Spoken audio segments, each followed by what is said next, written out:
Hey, this is Mia again, and today I'll walk you through how to add a new custom tag or status option to a record or a set of records.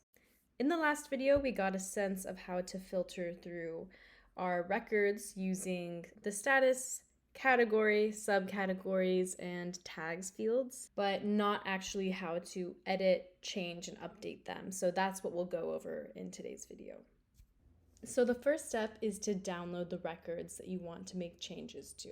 There's two ways to do this, and it depends on which and how much data you want to choose. So the first way is through the map page, and this is to download only the records that you can see in your map view. This is for if there's a specific subset of records that you would like to edit. For this example, let's say that we want all of the businesses and attractions that are under the category of dining to be changed to food and drink. So this is just kind of a preference of how you want to label your category and to have the ability to change that. For this example, it makes sense to download this category of data that is specifically within dining. The other option for downloading records is through the tables page. This is for if you're making a change and you want to make sure that all of your records are affected by that change.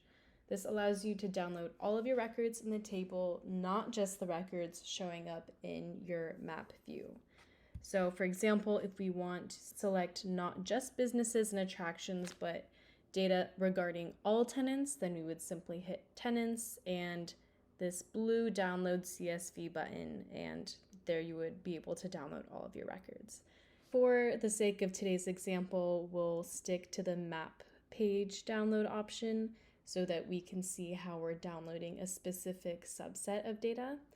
So within businesses and attractions, because I want to change this dining category, I'm going to make sure that my category is selected as such. And from there, we'll see that the data has been updated accordingly. And from here, go to the Tools button within the left-hand side blue toolbar. And from here, click Export Records as CSV, and your CSV file will download immediately and should pop up. Okay, and here is the CSV that we just downloaded. So go ahead and click into it. You can open it with whatever spreadsheet management software you like, Google Sheets, Excel, Numbers. Today I'm just going to go ahead and use Numbers, but it really doesn't matter, whatever you're comfortable with.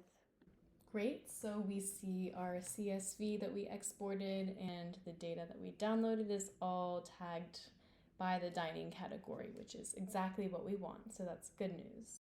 So we downloaded this data because we wanted to alter the dining category to food and drink. So we're really just going to manually change that.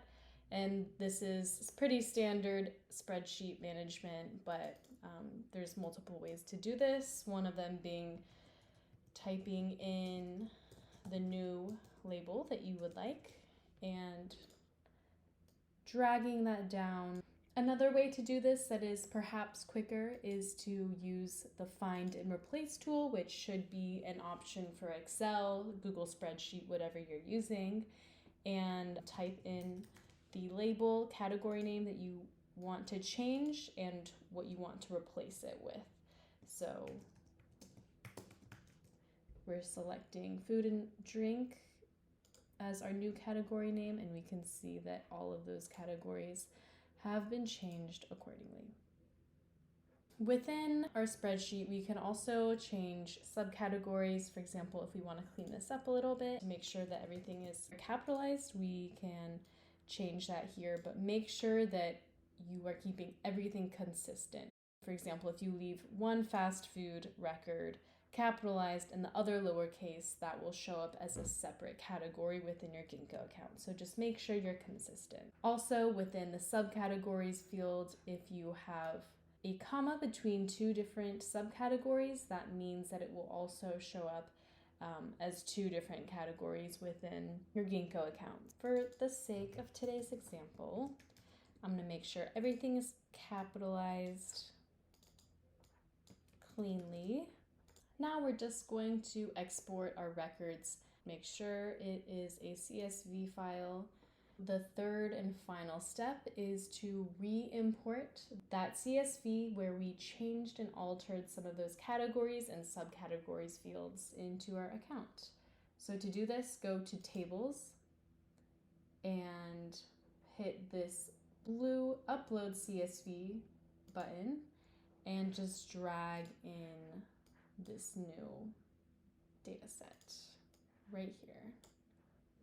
And you'll see that it's uploading and the records will automatically overwrite the old ones. So it should seamlessly integrate with your records. And because we edited tenant data, I'm going to select tenants. I'm also working within the one rock map area, so I'm making sure I'm within these two categories before I drag in my edited CSV into the box, and it will start uploading, so just be a little bit patient. Now our data upload has been complete, and we can go back to our map page to see all of our updated records, which is very exciting. Great, and all of our updated categories are in place. Dining categories have been updated to food and drink, and we can just check to see if they also exist in these fields, which you can see the capitalized subcategories have been updated as well. And that is about it. That is how you add a custom category within your Ginkgo records.